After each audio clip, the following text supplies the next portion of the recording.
AAA+ലേക്കുള്ള വഴി ഇനി തനിയെ തുറക്കാം. Subscribe to the Enclaps channel. Ring the bell button and open success. It's that easy. Welcome to the wonders of living world. There are many activities going on in our body for sustaining the internal balance. An example of this is the maintenance of glucose levels. Did you know that the action of hormones, insulin and glucagon helps to regulate blood glucose levels? If the blood glucose level is not properly regulated, glucose can be excreted through the urine. This can be detected by examining the presence of glucose in the urine sample. This is possible by a simple test, and this test is known as Benedict's test. We are now going to introduce this test to detect the presence of glucose in the urine. Do you know that we need to prepare a test note along with an experiment? Do you remember the 5 things that should be included in the experiment record? Let's recollect it once more. Aim, materials required, procedure, observation, inference.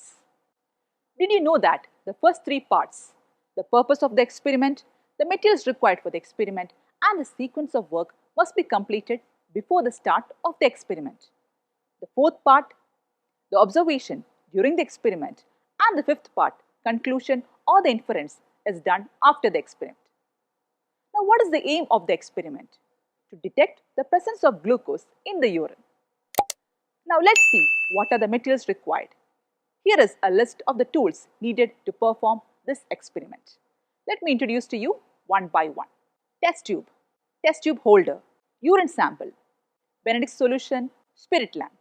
That's all the materials needed for this experiment. Now, the procedure. First, take 2 milliliters of urine sample into the test tube.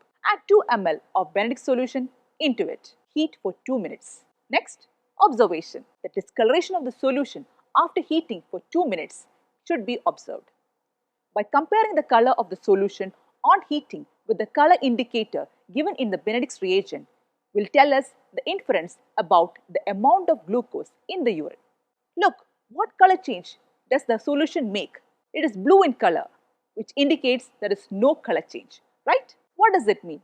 It means there is no presence of glucose in the sample. Now let's look at the next sample. What does the green indicate? There's a slight presence of glucose, isn't it?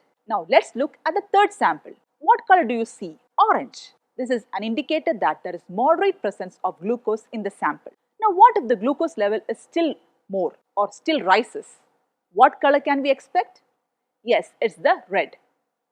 Now let me tell you once again that blue indicates there is no glucose in the urine, green indicates there is slight glucose in the urine, orange indicates there is moderate level of glucose in the urine, and red indicates there is high level of glucose in the urine. Now complete the experiment and record the including of the colors received and the hints it gives in your science diary.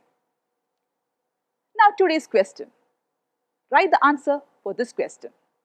As part of the glucose urine test, teacher gave test tubes to Riaz, Nikhil and Rosemary containing urine and Benedict's solution and asked them to heat and note the change in the color of the solution.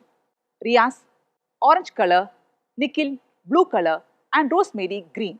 Write the analysis and the conclusion in the practical record based on the observation and inference. Orange indicates that moderate sugar is present, whereas blue indicates there is no change or no glucose in the urine, and green indicates that there is less sugar in the urine.